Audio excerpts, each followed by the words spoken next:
Good Monday morning, Houston. I'm KHOU 11 meteorologist Kim Castro. We are waking up very cold this morning. We're actually under an extreme cold warning, not just for today, but for our Tuesday morning as well. That is going to be allowed to expire by midday on Tuesday. So now we've switched gears from talking about the potential for freezing, road conditions, and winter precip to more so the threat of just the cold air and being outside. Check this out, 26 degrees. That is a current temperature at IAH. Colder than yesterday even. We're down by 3 degrees. And the breeze is staying steady. So you'll notice it's sustained at 9 miles an hour. We are getting a couple of stronger wind gusts. I'll show you that in a second too.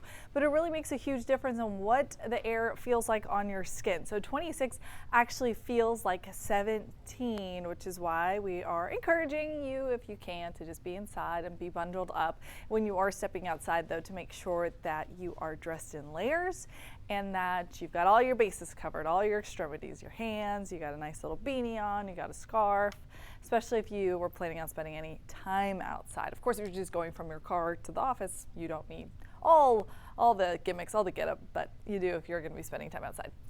Notice temperatures across the area were all in the 20s, some of us even colder than others, so especially in northern cities and counties. You'll notice Conroe is at 25 degrees, Sugar Land is at 29, which is exactly the same temperature that you had yesterday, but a couple of us running even colder. So Hobby Airport 28, down by 4 degrees compared to yesterday. Here's a look at some of those wind gusts that I'm tracking right now. So anywhere between 15 to 20, even 25 miles an hour. That is going to continue all the way through about lunchtime, and then wind should start to finally scale back just a little bit. Cold air is still going to be in place, but at least it's not going to feel as cold. At least the wind chill won't be as bad. Here is a live look towards Pleasure Pier. Everybody is staying nice and cozy. There are a couple people driving around and it's a fine day. It really is just cold outside. You'll notice the wind chill is pretty significant for the northwestern side of Southeast Texas. So we woke up actually with wind chill values in the low single digits. So that extreme cold warning is because the wind chill could get all the way down to 0 during the starts of our day. Of course, as we go throughout the next couple of hours, we will get a little bit of warmth. I say that very cautiously. We're gonna at least climb above freezing, but it's still gonna stay chilly throughout the rest of the day. 15 is the feeling right now in Wharton. If you're in Sugar Land and you step outside, it feels like it's 19 degrees. Same thing for Pearland and Angleton. So it feels like it's below 20. What is the wind chill? Okay, so basically our bodies are always trying to protect our internal organs, so the core part of your body. So when we are cold outside, it creates this warm layer around us. When there is wind, however, that wind blows away that thermal layer, and so that insulation that typically keeps us warm escapes, and our internal core temperature starts getting cold. The cycle repeats, so the body tries to protect itself, it creates another thermal layer. If the wind continues, that keeps getting blown away. And so, first of all, it makes it feel a lot colder, and then secondly, after prolonged exposure, it can be dangerous. It can be something that we have to monitor. This is mainly for prolonged stretches well below freezing, so that's something that if anybody works outside, should just keep in mind of. Notice we're not the only area that has that extreme cold warning. Actually, a huge chunk of the country is under those winter storm warnings. You'll notice most of the activity in terms of precipitation is about done. So the only precip warnings out there are for the Carolinas into Virginia. This is a winter storm advisory, which is a step down from a winter storm warning. So some leftover snow now cycling out of Maine and then eventually pushing off the eastern seaboard, and not a concern anymore.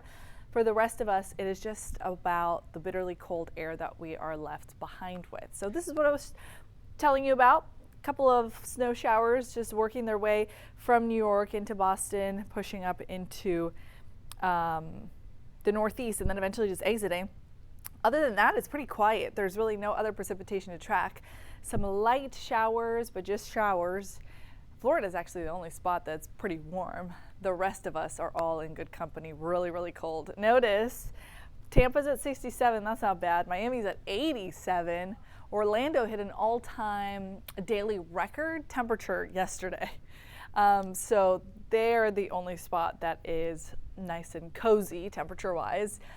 You'll notice the desert Southwest isn't that bad. It's chilly, but it's pretty manageable. I'd take 50 degrees right now. That sounds better than our current 17 feels like temperature.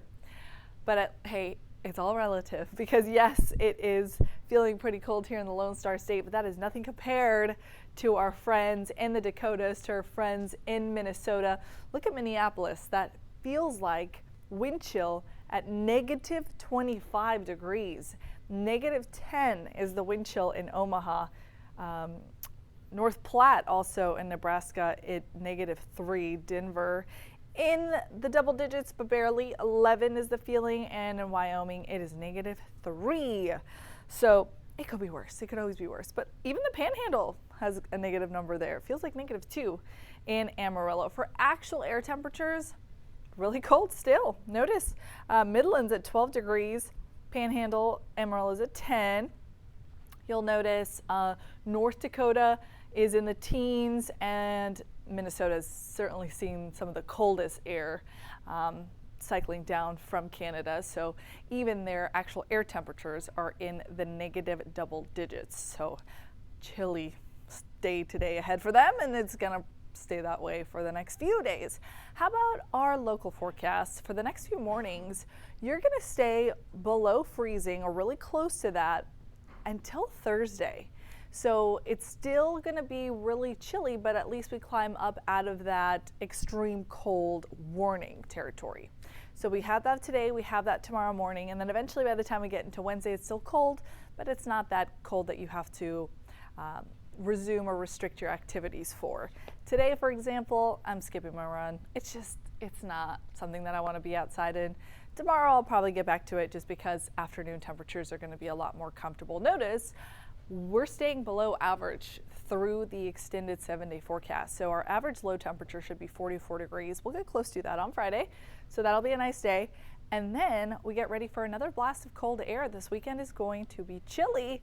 So if you've dug into the coats closet over the last couple of days, you are going to be picking from it through the weekend. Your afternoon is going to feature some sunshine, so at least we get to see the return of that. Cloud cover starts to break by late morning. Still pretty cloudy outside, but I am starting to see some peaks of blue sky out there. 38 is going to be our high temperature at IAH. Some spots are going to push into the low 40s, and it'll feel nice when you're in the sunshine. So if you like the cold air and you want to experience that, it's going to be much better in the afternoon. Overnight temperatures, again, still below freezing. So tomorrow morning we're waking up at 29 if you're in Inwood Forest. If you're in Acres Homes, Aldine, same thing. 29 is going to be your starting temperature tomorrow. In the 30s, technically, for Montrose, for Third Ward, and Sunnyside. Still going to feel a little colder than that, just a little. And that is below freezing. Heights, 30, Bel Air, 29. Here's a wider view at Harris County. We're tracking 29, coming down to 90. So Cypress to Jersey Village, you'll be waking up at 29. Attucks, you're at 30, and then Mission Bend also just under 30 degrees, below freezing, and still under that extreme cold warning. Notice a cold spot for tomorrow morning is going to be Navasota. You could dip down into the low 20s, maybe even the teens for an hour or two. It's going to be clear skies for tomorrow morning. So not only do we have this cold air that's funneled in, but we also have radiational cooling during the overnight hours. Basically what happens is any warmth we get during the day, if there's no clouds, well, it escapes right back out into space instead of getting trapped down at the surface. So yes, extreme cold all the way through tomorrow for the first part of the day. Teens in the 20s to start. And that means keep all the PE precautions in place. So check in with your friends, with your neighbors, with relatives. Make sure they've got everything they need. If somebody had an isolated power outage, but we got really lucky with that, and they don't have heat, maybe you offer up your home. Pets, they still need to be inside, and maybe check in and see that the plants are still covered well, because we had some pretty strong wind gusts. And so maybe some of those got exposed. And keep the pipes wrapped. I'd say actually just keep it wrapped even through this week, because we're, again, expecting some pretty cold temperatures as we head into this weekend. So we're in the red today. That's still a weather impact alert day because of the cold, nothing else. Tomorrow morning, same thing, we're under a hard freeze, and then we get out of the red, which is out of our hunker down, watch the forecast closely time frame. The rest of the week, it's just chilly. It's cold. We're expecting a couple of showers on Friday, so that's the day that you not only want to dress in layers, but have a protective outer layer, maybe a rain jacket, maybe an umbrella, if you have anything outdoors. And then this weekend, back to the chilly air. So mornings are going to be in the 20s, high temperatures are in the 40s. So yep, we've totally switched up our weather pattern, and now we are running on the cold side. We're going to be back live with you starting at 12 o'clock. I will see you there. And then meteorologist Pat Kavlin is here at 4 o'clock. And our chief, David Paul, will walk you through the rest of the forecast at 5, 6, and 10 p.m. We'll see you there.